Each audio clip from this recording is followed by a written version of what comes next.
Cómo atravesar las dificultades de la vida sin temor. Ese es el tema de nuestra serie este otoño. Buenos días, es bueno tenerlos con nosotros antes del juego de los 49. Quiero decir, para el servicio matutino, estoy muy contento que están con nosotros. Me llamo René, son los pastores aquí en la iglesia. Y hablando de fútbol, esta semana pasada fue el aniversario número 50 del fútbol del lunes por la noche. Y leí un artículo que hablaba de las cosas que han sucedido en los años, y esta es mi favorita. Los 49 estaban jugando contra los Chiefs de Kansas City, están empatados, y un jugador va y choca con un fotógrafo que se desmayó ahí. Esta es una foto de ese momento en que chocaron, llevaron al fotógrafo al hospital, y aquí es donde la historia se hace interesante. En el hospital hicieron una radiografía de su cerebro y encontraron un tumor que nunca hubieran encontrado si este fotógrafo no hubiera sido golpeado por un jugador de fútbol. El fotógrafo tuvo cirugía y se salvó su vida porque lo noqueó el jugador. Yo no sé usted, pero yo escucho esa historia y digo, qué increíble cómo Dios usó algo malo para algo muy bueno. Pues aquí está el tema de hoy. La Biblia dice que Dios siempre obra así. Quiero invitarle a que tome las notas del servicio que puede recibir en el sitio de internet. Sin temor se llama nuestra serie en 2 Corintios. Y recuerde que cuando el apóstol Pablo escribió esto, estaba atravesando cosas difíciles. Lo pusieron en prisión injustamente, fue atacado, sufrió enfermedades, chismes, dolor físico. Y aún así nos dice en el versículo 1 del capítulo 4, nos dice, no perdemos el valor, no nos rendimos, no perdemos la esperanza. Así que podemos ver su actitud y decir, ¿cómo puedo yo no perder esperanza? ¿Cómo puede hacerlo usted? Yo sé que algunos de los que están mirando ahorita necesitan escuchar esto para que no pierdan esperanza. ¿Están listos para rendirse esta semana? Dejar su trabajo, dejar su matrimonio, dejar su fe, tal vez dejar su vida. Así que le quiero dar esperanza y vamos a mirar el capítulo 4 de 2 Corintios, versículo por versículo. La semana pasada estuvimos en el capítulo 1. Me voy a brincar capítulo 2 y 3, pero no se preocupe porque lo vamos a ver después. Hay un libro de un hombre que se llama Tim Keller que se llama Caminando con Dios a través del dolor y sufrimiento. Hace una observación interesante y dice, nuestra cultura del oeste es tal vez la peor de la historia porque ayuda a los miembros a enfrentar el sufrimiento. En la cultura secular, el significado de la vida es ser libre para escoger lo que le hace feliz en esta vida. Así que en el punto de vista secular, el sufrimiento no tiene significado. Puede ser un capítulo de su vida. Y en realidad es solamente una interrupción o el final de su historia. Porque la sociedad del oeste se trata de encontrar la felicidad y no pasar sufrimientos. El contraste que usa Tim Keller es decir que el cristiano sufrirá cosas y cómo lo vamos a procesar cuando tengamos dolor. Vamos a verlo todo a través del lente de la Biblia. Como pastor, yo observo muchas personas que procesan batallas de dolor, de sufrimiento en sus vidas, y en mi observación, la gente que atraviesa su dolor, la muerte, la pérdida, enfermedades, otras tragedias, y que mantienen su sanidad y su fe, no son aquellas personas que han estado yendo a la iglesia más tiempo, no son aquellos que leen la Biblia más, no son necesariamente las personas que saben toda la teología cristiana, sino que son las personas que ven sus tiempos difíciles a través de este lente, a través de esta perspectiva, este punto de vista de ver lo que vamos a ver en este pasaje. Y una de mis frustraciones más grandes como pastor es el ver a muchos cristianos que de veras aman a Jesucristo y de alguna manera nunca aprenden lo que les voy a decir. Así que cuando atraviesan tiempos difíciles, son destruidos por ellos. Eso significa que esta es una de las lecciones más importantes que usted y yo podemos aprender si queremos atravesar bien los tiempos difíciles. Tenemos que saber esto. En su libro, Keller dice que hay 3 partes acerca del sufrimiento de los cristianos, y una es la inevitabilidad del sufrimiento, el patrón del sufrimiento y el futuro del sufrimiento. Lo inevitable del sufrimiento, el patrón del sufrimiento y el futuro del sufrimiento. Eso es básicamente de lo que voy a hablar hoy, porque podemos ver al apóstol Pablo hablando de estas 3 cosas en orden en el pasaje que vamos a ver hoy. Y voy a pasar el menos tiempo en esta primera, porque el apóstol Pablo también lo hizo. Tal vez es la que necesitamos menos convencimiento, que es lo inevitable del sufrimiento.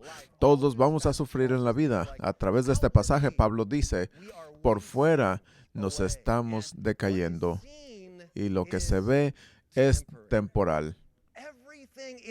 Todo en este universo se está deteriorando.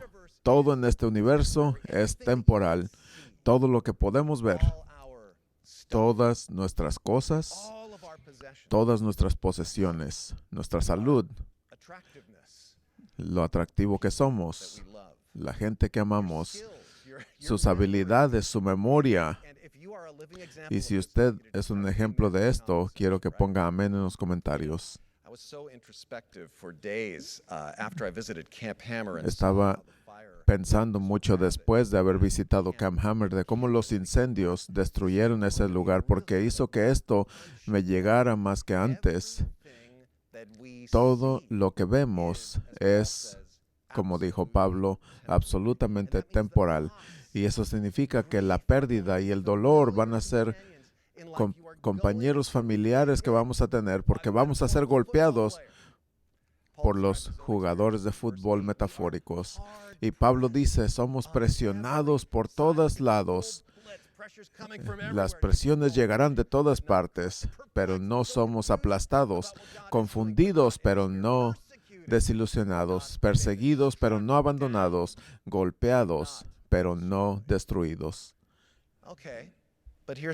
Ok, pero aquí está la cosa. Yo conozco muchos cristianos que sí son aplastados, muchos que sí están desilusionados, que sí se sienten abandonados y que esencialmente son destruidos por cosas así. Y honestamente, yo he estado ahí yo mismo. Así que, ¿cómo puede Pablo experimentar todas estas cosas sin ser destruido?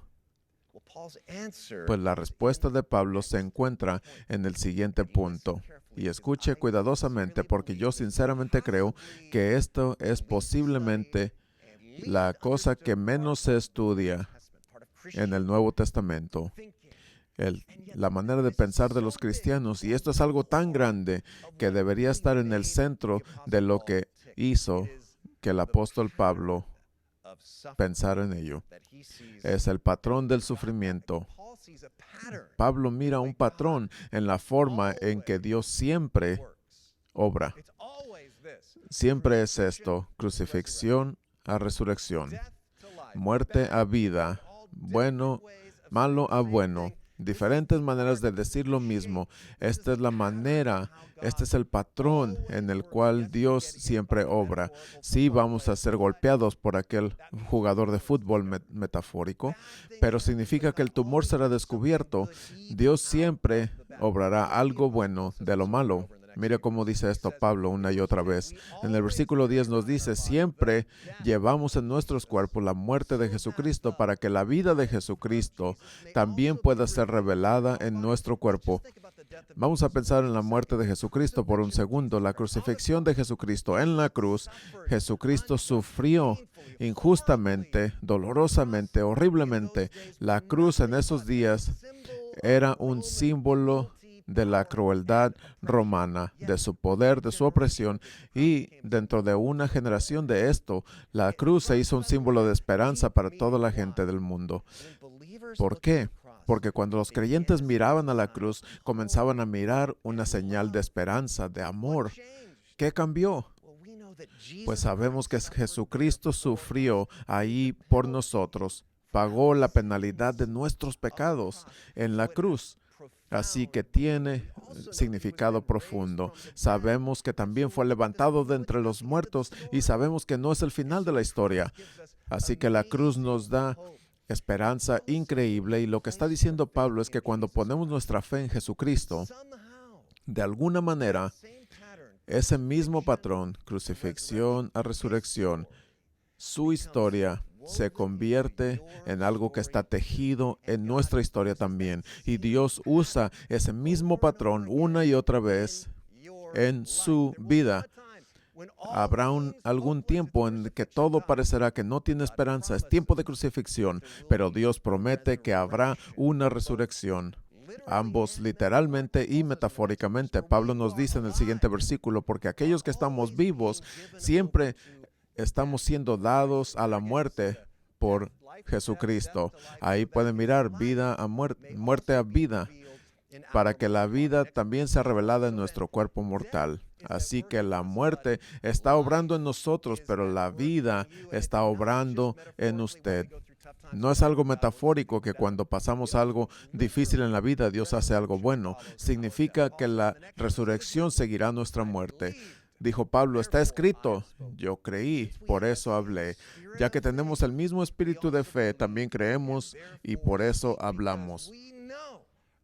Porque sabemos que el que levantó al Señor Jesucristo de entre los muertos también nos levantará a nosotros con Jesucristo y nos presentará a sí mismo. Una vez más, la muerte a la vida. 4 veces en 4 versículos, Pablo básicamente dice lo mismo. Hay un patrón a cómo Dios obra. Crucifixión a resurrección.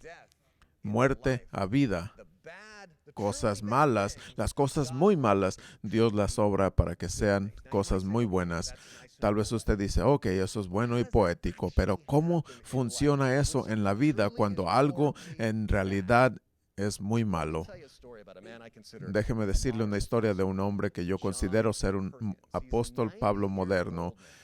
John Perkins tiene 90 años y todavía está muy fuerte. Es alguien increíble, pero déjeme decirle su historia. Él nació en una familia muy pobre. Su mamá murió de hambre cuando él era muy pequeño. Su papá se fue, así que a él lo crió su hermano mayor, que fue veterano de la guerra, hasta que a su hermano lo mató la policía y murió en las manos de John. John se llenó de enojo en contra de los blancos, se movió a Los Ángeles y se hizo cristiano. Y eventualmente él entró en el ministerio. Y después, mire esto, John sintió que Dios lo estaba llamando para que fuera de regreso a Mississippi, donde había mucho racismo, para que trabajara en los derechos civiles. Y llegó el día que cambiaría su vida. Mire esto, es 1970. Y John Perkins, que tenía 41 años, fue a una cárcel ahí en Mississippi para sacar a unos estudiantes negros que habían sido arrestados después de una protesta. De repente, en la corte, él fue rodeado por oficiales de policía blancos. Lo arrestaron, lo metieron a la cárcel, lo golpearon y lo torturaron tan severamente que lo dejaron desmayado y pensaron que estaba muerto. Cuando despertó con una herida en su cabeza, lo hicieron que trapeara su propia sangre antes de que lo llevaran al doctor. Le tomó meses recuperarse. Atravesó depresiones, atravesó retos físicos y, como dijo Perkins, al estar en cama, llegó a mí una imagen de Cristo en la cruz. Este Jesucristo sabía lo que había sufrido porque él había tenido la misma experiencia a sí mismo. Pero cuando él miró a esa multitud que lo linchó, no los odió, los amó, los perdonó.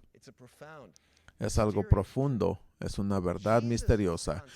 El concepto de amor de Jesucristo vence el odio, pero yo sé que es verdad porque me sucedió a mí.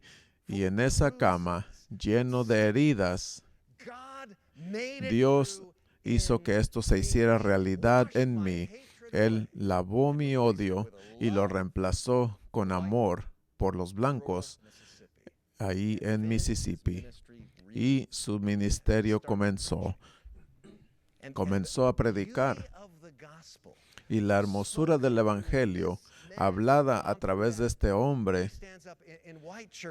y él va a iglesias de blancos y habla de la historia de Jesucristo, y esto comienza a tumbar defensas. Y quiero que se imagine, esto es lo que dijo Pablo en 2 Corintios, porque dijo, tenemos este tesoro en jarras de barro para demostrar que el poder viene de Dios y no de nosotros. Esto es lo que está sucediendo en la vida de John Perkins, y su ministerio ha sido increíble por 7 décadas.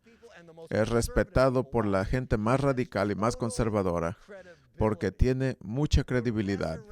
La resurrección, el poder de Dios, es visto a través de su sufrimiento.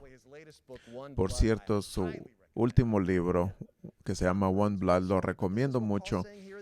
Pero es lo que está diciendo Pablo en estos versículos. Fuimos dados a la muerte por Jesucristo para que su vida pueda ser revelada en nosotros. Y cuando comienzo a ver el mundo con esta perspectiva, significa muchas cosas, que tengo esperanza, tengo una perspectiva para procesar el dolor, pero más que nada, tengo algo más, algo que todos necesitan para atravesar los tiempos difíciles. Tengo propósito. Mire esto. Pablo dice, todo esto, todo el sufrimiento es para su beneficio, para que la gracia de Dios alcance a más y más gente y cause que den gracias a Dios para la gloria de Dios. ¿Cómo sucede esto? Una película salió en el 2016 que se llama Hacksaw Ridge. Se trata de un hombre que se llama Desmond Doss. Él tiene una historia increíble porque él era un joven que fue a la guerra, un cristiano muy fuerte, pero él creía que Dios lo llamó para nunca cargar un arma, nunca. Está en el ejército, en la guerra, y él cree que Dios no quiere que cargue armas. ¿Cree que lo ridiculizaron? Sí, pero eso cambió en abril de 1945, después de una batalla sangrienta. Se les ordena que retiren a su pelotón, y él mira que el campo de batalla tiene muchos cuerpos de hombres de su pelotón, y él puede ver y escuchar que muchos están vivos todavía. Así que lo que él hace es que desobedece las órdenes y se queda atrás en el campo de batalla, y él va y esquivando balas por aquí y por allá, y le pega una bala y se rompe un brazo, pero él va y toma una persona tras otra y rescata a sus compañeros soldados que todavía están vivos, los arrastra del campo de batalla, los baja por un barranco con una soga que había armado, y él va una y otra vez. Hace esto, mire, hace esto por 12 horas hasta que para el final ha rescatado a 75 soldados que encontró vivos. Una historia increíble. Días después se está recuperando en el hospital de sus propias heridas, y su oficial viene y le trae su Biblia. La Biblia mojada con lodo que se le había caído de la bolsa cuando estaba rescatando a todo el mundo.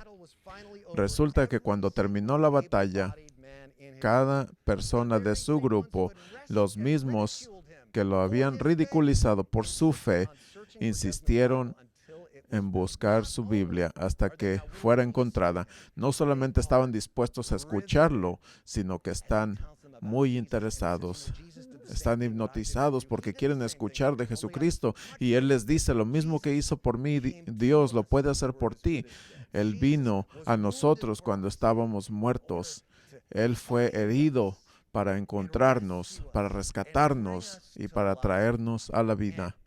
Y él tiene credibilidad y resulta un avivamiento en su pelotón.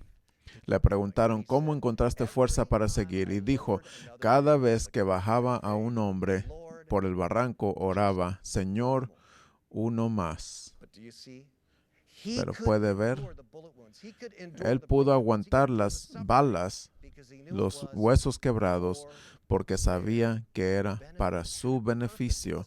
Tenía un propósito, no fue algo absurdo. Y Pablo dice en algunas maneras que tal vez nunca veamos en esta vida, nuestras tribulaciones más grandes pueden llevarnos a nuestro más grande ministerio.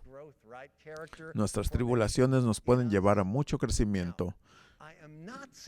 Ahora, no estoy diciendo que Dios necesariamente hace que el sufrimiento suceda en su vida para tener un propósito. Recuerde la inevitabilidad del sufrimiento. Esto sucederá, pero lo que hace Dios es que trae un patrón redentivo, una nueva narrativa. Y luego la Biblia nos dice acerca del futuro del sufrimiento que será destruido. Esta es la perspectiva cristiana. Ahora voy a entrar un poco más a este punto, pero antes de hacer eso, cada fin de semana estoy entrevistando a una persona sin temor, y esta semana hablé con alguien que tiene una vida que demuestra lo que estamos hablando ahorita. Sarah Bentley es nuestra pastora de los adultos, y mire esta entrevista con Sarah. Sarah, gracias por estar con nosotros hoy. Quiero que la gente escuche algunas de las cosas que has pasado. Muchas cosas, pero probablemente la más grande fue en el 2005 cuando tuve un ataque. Tenía 26 años, buena salud, y de ningún lado me comenzó a sangrar el cerebro, y fue algo muy loco. Un doctor dijo que hay 2 o 3% que sobreviven el ataque que yo tuve con mi cerebro. Tuve que tener cirugía en mi cerebro. Se tomó como un año para que me recuperara. ¿Tienes algún efecto de eso?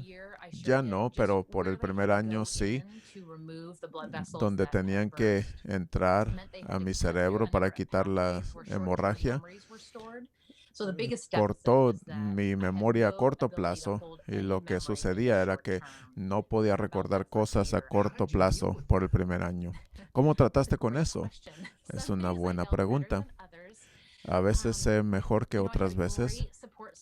Tuve un buen sistema de apoyo a mi alrededor, pero una gran parte fue recordar que el mismo Dios con el que había caminado por todos esos años, que siempre había sido fiel y siempre había provisto, Él iba a seguir siendo fiel. Y tuve que darme cuenta que eso tal vez no significaba que iba a ser sanada completamente.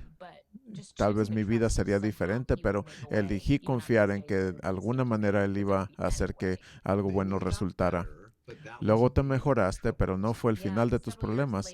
Años después, en el 2013, mi esposo y yo tuvimos 3 abortos. No,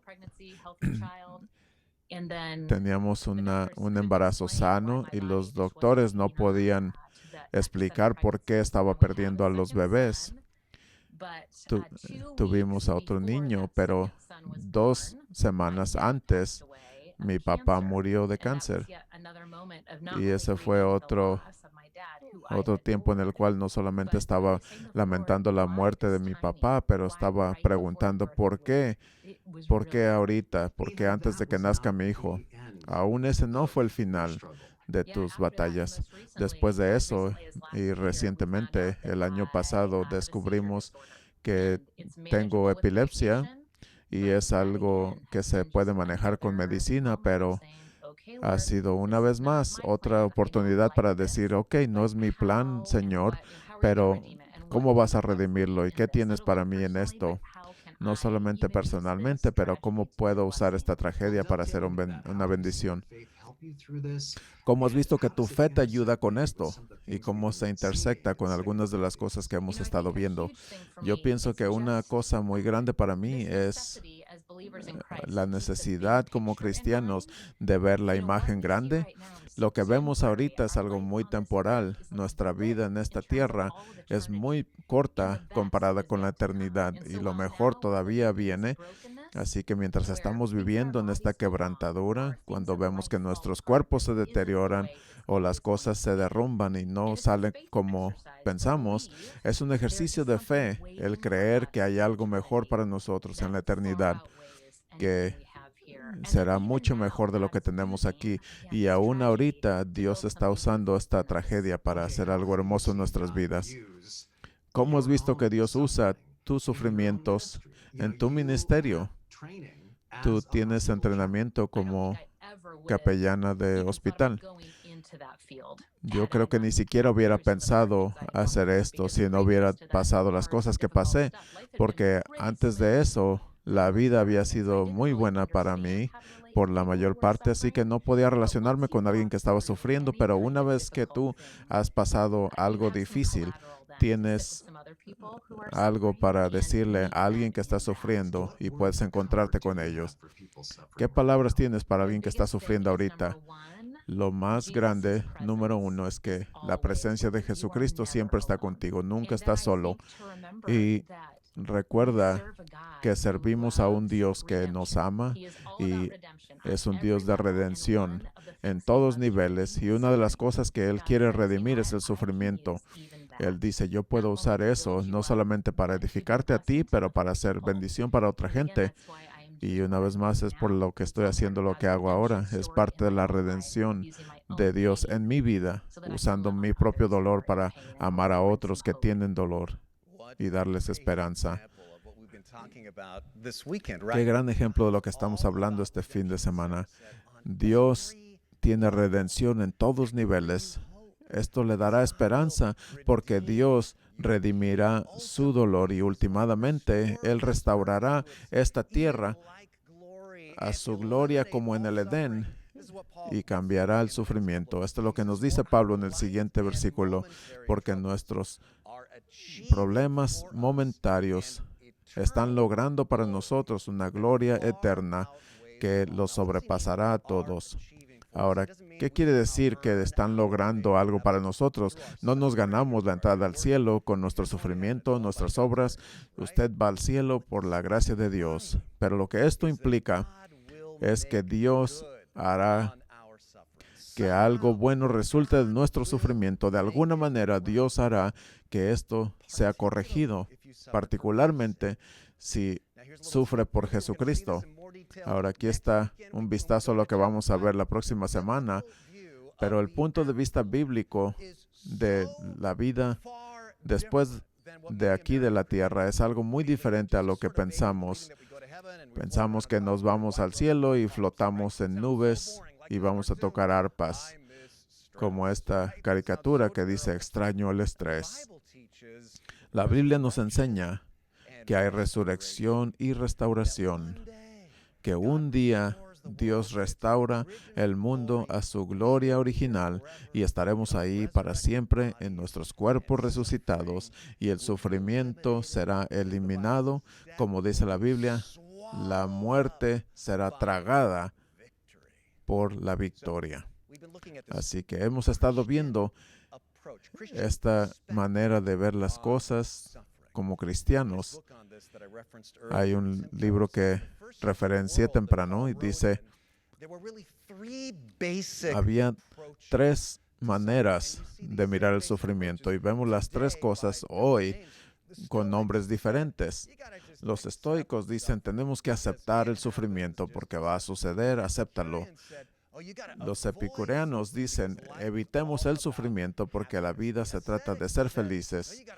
Los ascéticos dicen, tenemos que buscar el sufrimiento porque es bueno para nosotros. El Evangelio no dice ninguna de estas cosas. El Evangelio abraza el sufrimiento. El Evangelio abraza el sufrimiento con significado y con esperanza. Y esta es la razón por la cual Pablo dice, así que ponemos nuestros ojos, es un acto de fe, no vemos lo que se ve, sino lo que no se ve. Lo que vemos es temporal, pero lo que no vemos es eterno. Pongamos nuestra mirada, es como quedarnos viendo en algo, enfocarnos en algo, en esto. una perspectiva. Aquí está cómo quiero que aplique esto. Mi elección es algo que elegimos todos los días. ¿Dónde pondré mis ojos? ¿Los fijará en sus preocupaciones? ¿Los fijará en sus medios sociales? ¿Los enfocará en todas las cosas que están sucediendo? ¿O hará un acto de fe y los fijará en la esperanza cristiana del sufrimiento, la perspectiva bíblica del sufrimiento? Sara habló de esta necesidad como cristianos de mantener la imagen grande en mente. De hecho, aquí está lo que quiero que haga. Pregúntese a usted mismo, ¿cómo voy a poner mi mirada en Jesucristo y sus promesas? Podemos decir, claro que voy a poner mi mirada en Jesucristo, pero ¿cómo? ¿Cómo vamos a hacer eso? Tal vez tiene que ayunar medios sociales. Es algo práctico que puede hacer. Estaba hablando con uno de los pastores aquí y me dijo que él ayuna de los medios sociales cada fin de semana para que se pueda enfocar en el Señor mejor. Aquí está algo que usted puede hacer. Puede apuntarse a nuestros videos devocionales y los recibirá en la mañana a las 7 de la mañana. Son videos como de 3 minutos que nosotros filmamos aquí. Puede apuntarse en el sitio de internet. Y si no lo ha hecho ya, considere unirse a un grupo de estudio. Hágalo hoy. No es muy tarde para unirse a un grupo de estudio. Solamente hemos tenido una reunión. Vaya al sitio de internet y apúntese. Tenemos grupos que se están encontrando a través de Zoom y otras personas que están en persona. Así que esta es la forma en la que hacemos esto. Cuando baje las notas del sermón en el sitio de internet, en la parte de atrás hay preguntas para discusión que puede mirar y puede usarlas en su grupo de estudio o tal vez con su familia, y esto le ayudará a aplicar lo que estamos viendo en ese fin de semana. Haga lo que tenga que hacer para poner su mirada en Jesucristo, para fijar su mirada en la esperanza que nos da la Biblia. Esta es la manera en que Dios siempre obra. Siempre.